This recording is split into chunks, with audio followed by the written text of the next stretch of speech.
하나님께서 우리에게 주신 말씀 이사야서 52장 13절에서 53장 6절까지 말씀입니다.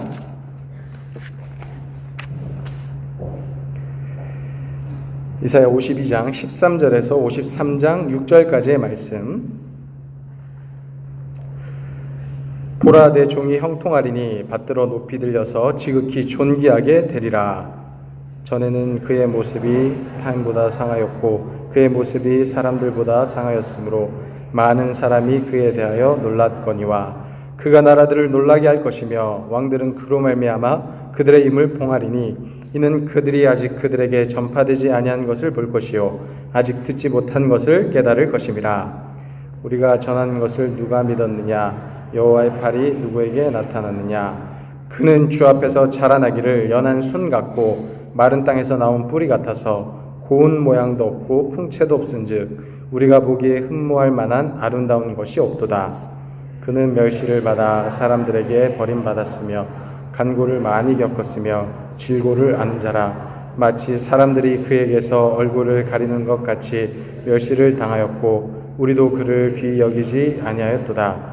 그는 실로 우리의 질고를 지고 우리의 슬픔을 당하였거늘 우리는 생각하기를 그는 징벌을 받아 하나님께 맞으며 고난을 당한다 하였노라. 그가 찔림은 우리의 허물 때문이요 그가 상함은 우리의 죄악 때문이라. 그가 징계를 받음으로 우리는 평화를 누리고 그가 채찍에 맞음으로 우리는 나음을 받았도다. 함께 봉독합니다. 우리는 다 양 같아서 그릇 행하여 각기 제 길로 갔거늘 여호와께서는 우리 모두의 죄악을 그에게 담당시키셨도다. 아멘. 자, 오늘 이사야서의 말씀 52장에서 53장의 말씀인데요. 지난주에도 잠깐 말씀을 드렸지만 이사야서에는 많은 예언이 담겨져 있습니다. 일단 66장으로 분량이 굉장히 많고요. 그 분량 안에서도 여러 예언의 말씀들이 기록이 되어 있습니다. 그래서 하나님께서 특별히 남유다를 향한 심판의 메시지, 그리고 회복의 메시지, 이런 예언들도 담겨져 있고요. 그 다음에 이방인 나라들을 향한 하나님의 예언의 메시지, 심판의 메시지도 담겨져 있습니다. 그리고 오늘 우리가 읽은 말씀처럼 우리에게 좀 익숙한 내용이죠. 메시아에 대한 예언, 예수님에 대한 예언도 곳곳에 기록이 되어 있습니다. 그래서 이사야서는 굉장히 많은 예언들이 복합적으로 기록이 되어 있는 그런 책이라고 생각하시면 됩니다. 자, 그 중에서도 특별히 오늘은 메시아에 대한 예언의 말씀인데 이 말씀이 사실은 좀 당황스러워요. 왜냐하면 우리가 보통 메시아라고 하면은 사람들이 생각하는 게 있거든요. 근데 그 모습이랑 약간 다른 거죠. 그러니까 특별히 이스라엘 백성들에게는 자기들이 생각하는, 자기들이 원하는 메시아의 상이 있습니다. 자, 일단 우리가 메시아라는 단어를 먼저 좀 생각을 해볼게요. 여러분, 메시아가 뭡니까? 메시아가 뭘까요? 메시아. 이게 이제 히브리 말인데 메시아라는 뜻은 뭐냐면 기름 부음을 받은 자라는 뜻이에요. 기름 부음을 받은 자라는 뜻인데 보통 이제 히브리인들, 이스라엘 백성들 어떤 사람들에게 기름을 붓냐면 예를 들면 왕, 제사장, 아니면 선지자, 그러니까 이런 사람들에게 기름을 부어서 하나님의 사람으로 세웁니다. 그러니까 하나님께서 특별히 선택하신 사람들을 기름을 부어가지고 백성의 지도자로 삼는 거죠. 그래서 메시아라고 그러면은 기름 부음을 받은 자라는 뜻입니다. 근데 이제 원래 이제 다윗 전에는 그런 식으로 이제 왕이나 아니면 선지자나 아니면 그 제사장이나 이런 사람들을 주로 이제 기름 부음을 받은 자라고 했는데 다윗 이후에 하나님께서 예언을 전하시면서 하나님께서 보내실 메시아, 뭔가 다윗의 뒤를 이어서 이 나라와 이 민족을 구원할 굉장히 위대한 지도자, 그러니까 이런 사람을 가리키는 단어로 바뀌었죠. 그래서 히브리어로는 메시아인데 이거를 신약에 와서 그리스어로는 뭐라고 할까요? 이 메시아를 우리가 잘 아는 그리스도라고 합니다. 그러니까 그리스도라는 말은 역시 기름 부음을 받았다는 뜻이에요. 기름 부음을 받은 자라는 뜻입니다. 그러니까 우리가 예수 그리스도라고 할 때 그리스도가 이름이라고 생각하면 안 돼요. 아, 예수가 성이고 그리스도가 이름이구나 이렇게 생각하면 안 돼요. 네. 그러니까 그리스도는 기름 부음을 받은 자 예수 이런 뜻이에요. 그러니까 메시아, 그리스도라고 하는 게 이제 명칭이라고 할 수가 있는 거죠. 그러니까 예수님께서 하나님으로부터 기름 부음을 받은 그 메시아, 하나님께서 약속하신 그 메시아, 그분이 바로 예수님이시다라고 할 때 우리가 예수 그리스도라는 이름을 씁니다. 그런 호칭을 이제 쓰는 거죠.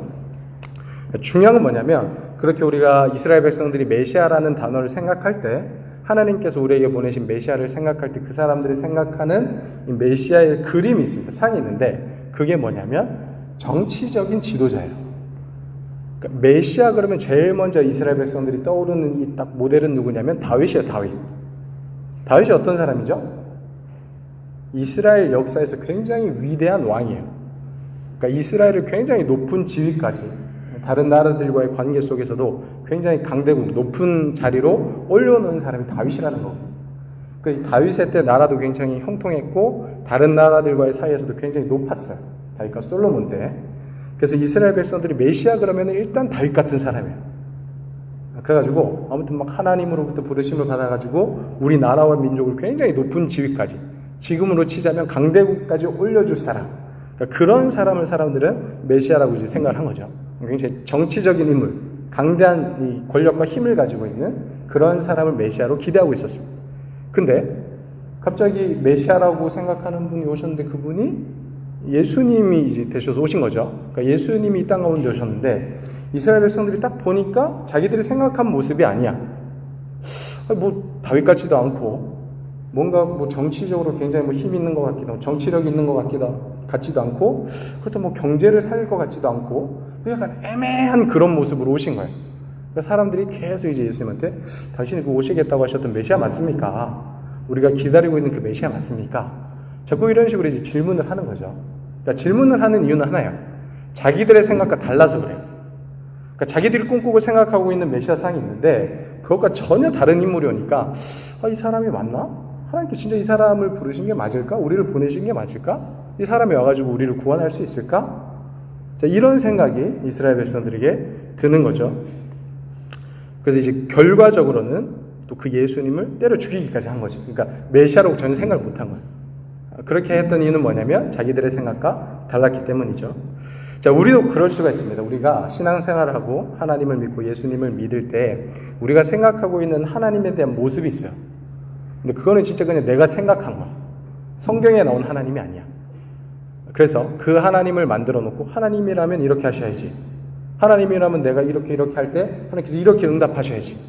그러니까 이런 식으로 우리가 우리의 메시아상을 만들어 놓고 믿고 따르는 경우가 많이 있다는 거죠. 근데 그러다가 내 기대랑 달라. 하나님의 응답이 내가 기대했던 거랑 달라. 그럼 하나님 없다 그러고 하나님 막 떠나고 하나님께 불평불만하고 그러니까 그런 일이 우리에게도 있을 수 있다는 거죠. 그래서 우리는 우리의 생각을 일단 좀 내려놔야 돼요. 우리가 생각하고 있는 이 메시아상 하나님에 대한 우리의 그림 그러니까 이런 것들을 다 내려놓고 성경에서 이야기하는 하나님은 어떤 분이신가 메시아는 어떤 분이신가 그렇게 우리가 새롭게 하나님에 대한 모습을 그려가야 합니다.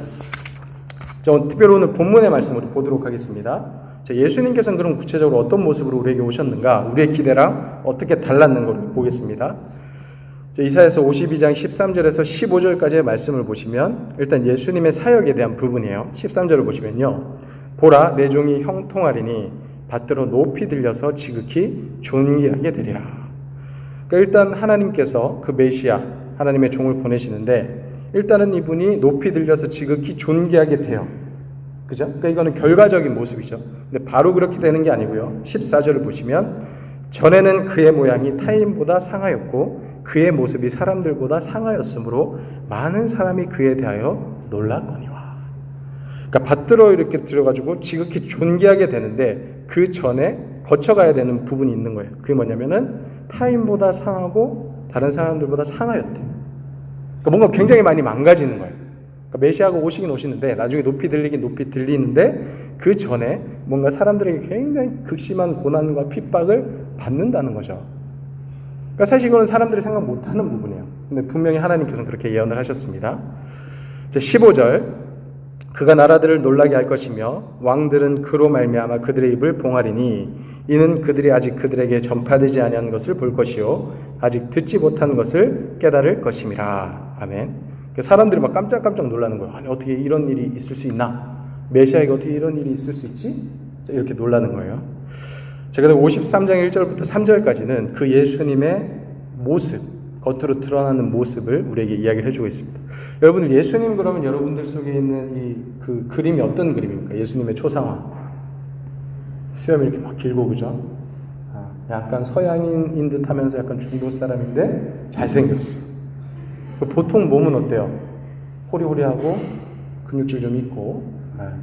왜냐면 여기 중에 배 나온 예수님 상상하는 사람 없잖아요, 그죠? 왜 그런 모습을 우리가 생각할까? 우리가 영화를 많이 봐서 그죠? 영화에 보면 보통 예수님의 모습이 그래. 저도 지금까지 이제 본 예수님의 모습 다 비슷해요. 머리도 기시고 수염도 기시고 아무튼 뭐 잘생기시고 몸도 이렇게 또 약간 이제 근육질이 붙어 있는 약간 이런 모습. 자, 그러면 성경에서는 이 메시아 예수님의 모습을 어떻게 이야기하고 있을까? 자, 보세요.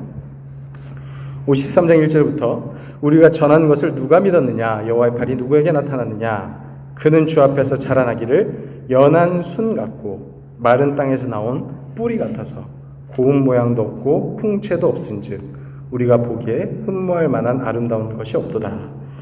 그는 멸시를 받아 사람들에게 버림받았으며 간고를 많이 겪었으며 질고를 아는 자라. 마치 사람들이 그에게서 얼굴을 가리는 것 같이 멸시를 당하였고 우리도 그를 귀히 여기지 아니하였도다. 예수님이 어떻다고요? 연한 순 같고 마른 땅에서 나온 뿌리 같다. 볼품이 없다는 거예요. 그래서 고운 모양도 없고 풍채도 없어요. 그죠? 좀 마르셨나 봐요. 우리가 보기에 흠모할 만한 아름다운 것이 없다. 일단 외모적으로는 루저. 그죠? 그러니까 사람들이 뭐야? 뭐 이런 사람이 메시아야. 그러면서 멸시를 많이 받았습니다. 예수님이. 멸시를 받아 사람들에게 버림받았으며 간고를 많이 겪었고 질고를 안다. 사람들이 그에게서 얼굴을 가리는 것 같이 멸시를 당하였고 우리도 그를 귀히 여기지 아니하였도다. 그러니까 사람들이 생각하고 예상한 바랑 예수님이 너무 달라요. 너무 볼품이 없어요. 그러니까 사람들이 예수님을 멸시하고 그를 핍박했다라는 거죠. 자, 그런데 그런 모습으로 예수님께서 오셔서 어떤 사역을 하셨나? 그 사역의 의미가 이제 4절부터 6절까지 담겨 있는데 함께 보겠습니다. 그는 실로 우리의 질고를 지고 우리의 슬픔을 당하였거늘 우리는 생각하기를 그는 징벌을 받아 하나님께 맞으며 고난을 당한다 하였노라. 그가 찔림은 우리의 허물 때문이요 그가 상함은 우리의 죄악 때문이라. 그가 징계를 받음으로 우리는 평화를 누리고 그가 채찍에 맞음으로 우리는 나음을 받았도다. 우리는 다 양 같아서 그릇 행하여 각기 제 길로 갔거늘 여호와께서는 우리 모두의 죄악을 그에게 담당시키셨도다. 아멘. 그러니까 예수님께서 그런 볼품없는 모양으로 오셨고 또 하시는 일도 사람들의 생각과 예상과 너무 달라요. 와가지고 막 질고를 지고 슬픔을 당하고 막 두드려 맞고 징벌을 받고 고난을 당하고 찔리고 상하고 막 이랬단 말이에요. 그러니까 사람들이 이게 뭐지? 저 사람 뭔가 굉장히 큰 잘못을 했구나. 나쁜 놈이구나. 죄를 저질렀구나. 이렇게 생각을 하는데 사실은 예수님께서 그 모든 일을 하셨던 이유는 뭐냐면 우리의 죄악 때문에 우리의 죄 문제를 해결하기 위해서 예수님께서 이 모든 일들을 하셨다. 그래서 우리의 기대와 우리의 생각과는 완전히 다른 모습으로 오셨고 완전히 다른 일을 하셨다. 이런 이야기가 성경에 기록이 되어 있습니다. 그 예수님께서 하셨던 이 땅에 오셔서 하셨던 가장 중요한 메시아적 사역은 뭐냐면요. 사람들의 기대는 로마로부터의 독립이었어요. 그러니까 이스라엘 백성들은 그 당시에 로마의 압제를 받고 있었기 때문에 로마로부터 우리를 구원해 줄 정치적인 메시아 그 사람이 우리에게 필요합니다라고 기도를 열심히 하고 있었는데 하나님께서 가장 중요하게 여기셨던 메시아적 사역은 뭐냐면 비록 볼품은 없지만 비록 두드려 맞고 막 징벌을 당하지만 우리를 위해서 대신 죽어주는 우리의 죄를 대속하시는 그 사역. 그러니까 로마로부터의 자유가 아니고 죄로부터 자유롭게 해주시는 그 사역이 하나님께서는 가장 중요하다고 생각하신 거예요. 그래서 그 일을 위해서 예수님을 이 땅 가운데 우리에게 보내주신 거예요. 자, 왜냐면요. 사람들은 로마로부터의 자유를 굉장히 갈망하고 있거든요. 근데 이게 별로 의미가 없어요. 의미가 별로 없습니다. 자, 무슨 이야기냐면 이스라엘 백성들의 역사를 보면 우리가 알 수가 있는데 이스라엘 백성들이 북이스라엘과 남유다가 나눠져서 이렇게 쭉쭉쭉 역사가 진행이 되잖아요. 근데 그 전에 뭐 다윗과 솔로몬 때 굉장히 번성했습니다.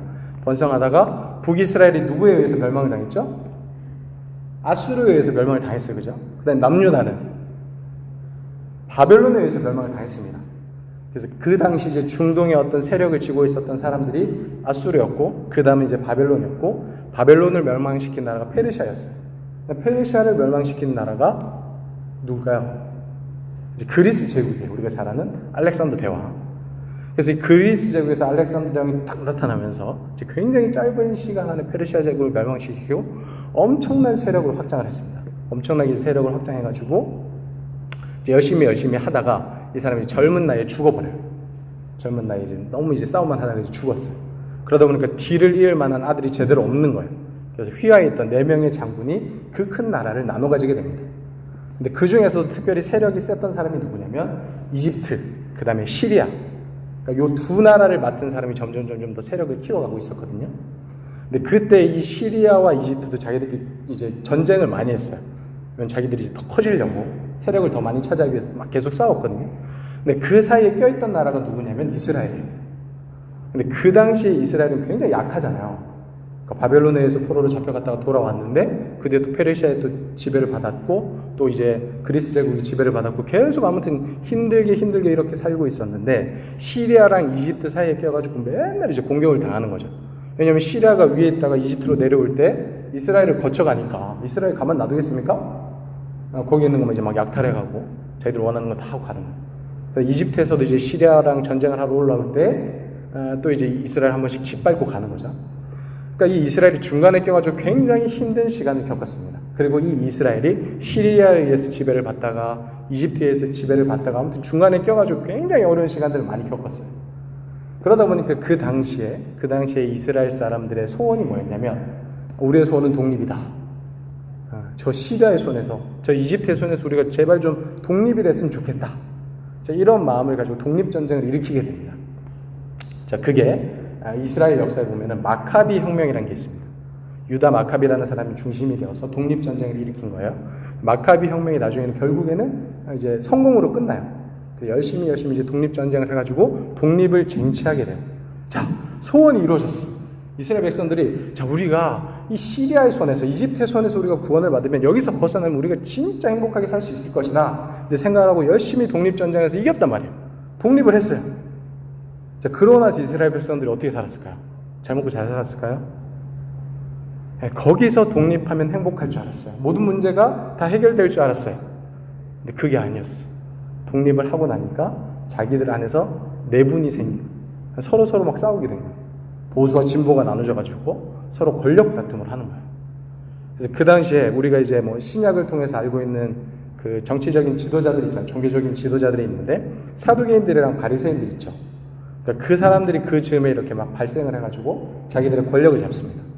굳이 우리로 따지자면 바리새인들은 보수 쪽이에요. 그러니까 자기들의 전통을 지키고 율법을 지키고 다른 나라들로부터 뭐 그리스 이런 문화 이런 거 받아들이는 것을 절대 이제 금하고 반대로 이 사두개인들은 약간 진보 쪽이에요.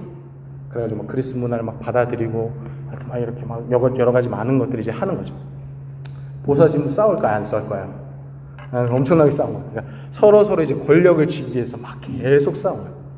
자, 그러니까 이 시리아 그 다음에 이집트 여기서부터 독립이 되면 우리가 행복하고 잘 먹고 잘 살 줄 알았는데 아니야. 또 그렇게 되니까 이 안에서 또 막 싸우면서 그 안에 분쟁을 하게 되고 서로 막 죽이려고 하고 그러면서 이스라엘 역사가 굉장히 어려졌습니다. 자, 그러다가 어떻게까지 되냐면 이 바리새인들이랑 사두개인들이 너무 이제 극단적으로 대치를 하다 보니까 그 당시에 이제 독립혁명을 일으키고 이제 유다에서 왕을 세웠잖아요. 이스라엘 백성들이 왕을 세웠는데 그 왕이 점점 이렇게 이어져 오다가 어떤 한 부모 밑에, 그러니까 왕 밑에 2명의 아들이 태어난 거예요. 2명의 아들이 태어났는데 한 명은 요한 히르카누스라는 사람이고 한 명은 이제 아리스토블루스라는 사람이에요. 근데 지지하는 세력이 달랐습니다. 그러니까 첫째인 요한 히르카누스는 바리새인들이 지지를 했고 둘째인 아리스토블루스는 사두개인들이 지지를 한 거예요. 그러니까 이제 위에 왕이 죽고 나니까 자, 이들 중에 누구를 왕으로 세울 거냐 이렇게 됐어요. 바리새인들이 야, 당연히 율법을 봐라. 장자인 요한 히르카누스가 왕이 되는 게 당연히 맞지 않느냐 이렇게 이야기를 하니까 사두개인들이 무슨 말이냐. 이 둘째가 더 정치력이 뛰어나니까 이 사람 우리 왕으로 세우자. 그래서 막 싸운 거예요. 막 싸웠는데 당시에 이제 사두개인들이 훨씬 이제 입김이 셌거든요. 그래서 이제 첫째가 밀려나고 둘째 아리스토블루스가 왕이 된 거예요. 그러니까 첫째 요한 히르카누스는 자기 이제 살아야 되니까 처음에는 난 원래 정치에 관심이 없다. 나는 멀리 떠나겠다. 이러면서 이제 예루살렘을 떠났어요. 근데 요한 히르카누스한테 옆에 이렇게 싹 다가와서 야, 내가 도와줄 테니까 예루살렘을 다시 네가 차지하고 네가 왕이 되라. 라고 이렇게 부추긴 사람이 있는데 그 사람이 누구냐면 헤롯 안티파스라는 사람입니다. 지금 뭐 헷갈리기 시작하죠. 사람들이 많이 나오니까. 여러분 몰라도요. 그냥 그런 사람이 있었다라고 생각하시면 돼요. 시험 안 봅니다. 아무튼 요한 그 헤롯 안티파스라는 사람인데 이 사람이 우리 그 신약 성경 마태복음에 나오는 헤롯 대왕 있죠. 그러니까 예수님 태어나셨을 때 아기들을 다 죽였던 그 헤롯 왕, 그 사람의 아버지예요. 그러니까 이 사람이 굉장히 정치력인 이 감각이 뛰어난 사람인데 이 사람이 자기가 이제 땅을 더 넓히고자 이 요한 히루카누스한테 가서 야 내가 도와줄 테니까 네 동생 치자. 네가 원래 왕이잖아. 그러니까 내가 도와줄게. 그러니까 히루카누스라는 사람이 그래 내가 힘이 없어서 밀렸지. 사실 나도 왕이 되고 싶었다. 자 이러면서 힘을 이제 손을 잡고 치러 가는 거예요. 근데 갔는데 막 전쟁을 하는데 이 전쟁이 쉽지 않은 거예요. 그래서 빨리 함락이 되지 않고 점점 시간을 끄니까 그때 마침 이제 이 로마라는 나라가 점점 또 세력을 이제 넓혀가고 있었거든요. 그러니까 로마가 이제 그 딱 냄새를 맡고 와서 야 내가 도와줄게. 같이 치자 이렇게 된 거예요. 그래가지고 요한 히루카누스가 할렐루야 그러면서 다 해서 결국에는 예루살렘을 차지하긴 차지했는데 입장이 애매한 거예요. 그러니까 자기 힘으로 차지했으면 상관이 없어요. 누구의 도움을 받았어요? 헤로드 안티파스의 도움을 받았고 로마의 도움을 받은 거예요. 그러니까 당연히 그들의 영향력 아래서 벗어날 수가 없는 거예요. 자, 그래서 마치 이 요한 히루카누스가 자기가 왕이 된 것 같고 다시 차지하게 된 것 같지만 다시 이 이스라엘이 속국으로 떨어지게 된 거예요. 로마의 지배를 받게 되고 또 로마가 파송한 그 헤롯 왕 안에서 그 안에서 이제 정치적인 생활을 하게 된 것이 이스라엘이 된 거예요. 그게 신약의 역사입니다. 그 당시에 그 모든 사건들 다음에 이제 예수님께서 태어나신 거예요. 그러니까 예수님께서 태어나실 때는 로마의 지배를 받고 있었잖아요. 그러니까 그런 배경이 있었다라는 겁니다. 중요한 건 뭐냐면 제가 이제 굉장히 긴 이야기를 했는데 그러니까 결국에는 이 이스라엘 백성들이 원했던 정치적인 독립, 로마로부터 벗어나는 거. 그럼 그걸 벗어나면 정말로 행복해지는가? 모든 문제가 해결되는 거. 그게 아니라는 거예요. 그러니까 사람들의 생각은 그래요. 이스라엘 백성들의 생각은 그렇습니다. 이것만 해결되면, 이 문제만 해결되면 하나님께서 이것만 우리 기도를 들어주시면 우리는 행복해지겠지. 우리나라는 다시 부강해지겠지. 우리 행복한 삶을 살 수 있겠지. 이렇게 생각하는 게 그게 아니라니까요. 우리의 생각이 틀릴 수가 있어요. 그래서 하나님께서는 그게 아니다. 너에게 중요한 건 지금 로마로부터 독립하는 게 중요한 게 아니고 너희는 일단 죄에서부터 자유를 얻어야 된다. 너희가 로마로부터 벗어나도 로마로부터 자유를 얻어도 계속해서 죄의 노예가 되어 있으면 또 이런 일이 벌어진다. 서로 싸우고 다투고 분쟁하고 죽이고 결국에는 이 죄로부터 너희가 벗어나서 하나님의 지배를 받고 성령의 인도하심을 받을 때 성령께서 너희 마음을 주장하실 때 너희가 하나님의 백성이 될 때 하나님의 법에 따라 살아갈 때 너희가 겪고 있는 이 모든 문제들이 다 해결될 것이다. 그래서 그 일을 위해서 하나님께서 예수님을 보내신 거예요. 그래서 이런 초월한 모습으로 아주 이상한 방법으로 우리를 죄로부터 구원해 내신 거죠. 그러니까 하나님께는 이게 가장 중요했습니다. 그게 우리 인생의 진짜 궁극적인 문제를 해결할 수 있는 방법이거든요. 근데 문제는 뭐냐면 우리가 그걸 깨닫지 못하는 거예요. 그러니까 우리는 여전히 우리 생각에 갇혀 있는 거예요. 아니 하나님 이렇게 해주셔야죠. 이렇게 해야 우리가 행복해지는 거 아닙니까? 이렇게 하는 게 맞는 거 아닙니까? 하나님 이 방법이 맞습니다. 근데 하나님께서는 때로는 우리의 생각과는 다른 하나님께서 중요하다고 생각하시는 것들을 하시는 거예요. 우리는 삐지는 거죠. 하나님 이게 맞는 것 같은데 왜 하나님께서는 이러실까? 왜 내 뜻대로 안 될까? 그때 여러분들이 반드시 기억해야 될 건 뭐냐면요. 우리는 우리의 생각과 욕심을 내려놓아야 한다는 것입니다. 우리가 욕심내고 우리가 원하는 것, 그것이 가장 좋은 게 아니에요. 가장 선한 게 아닙니다. 우린 때로는 착각하는 경우가 있습니다. 내가 원하고 내가 좋아하는 것, 그것이 이루어지는 게 가장 좋을 거라고 생각을 해요. 근데 하나님의 입장에서 보면 그게 아닐 수가 있다는 거예요. 우리가 원하지만 그게 선한 길이 아닐 수가 있다는 거예요. 우리는 원하지만 그게 진짜 우리 인생을 행복하게 만들어주지 않을 수도 있다는 거예요. 그럴 때 어떻게 되느냐? 하나님께 기도하면서 내 생각과 내 뜻을 내려놔야 돼요. 그리고 하나님의 뜻이 무엇인지, 하나님께서 진짜 중요하게 여기는 것이 무엇인지 발견해야 돼요. 그리고 그것을 추구해야 됩니다. 때로는 우리의 생각과 다를지라도, 우리의 예상과 빗나갈지라도 우리가 끊임없이 우리의 시선과 우리의 마음을 하나님께 돌리는 것, 그게 우리가 행복하게 살아갈 수 있는 가장 좋은 방법이에요. 그게 우리가 우리의 인생을 제일 아름답게 만들 수 있는 가장 좋은 방법입니다. 이 지혜를 여러분들이 깨달을 수 있길 바랍니다. 그 욕심을 내려놓고 생각을 내려놓고 하나님의 말씀으로 내 생각을 변화시켜 나아갈 수 있는, 그래서 하나님의 뜻을 받아들이고 그 뜻대로 살아갈 수 있는 거룩한 믿음의 백성들 다 될 수 있기를 주님의 이름으로 축원합니다. 이 시간 우리 함께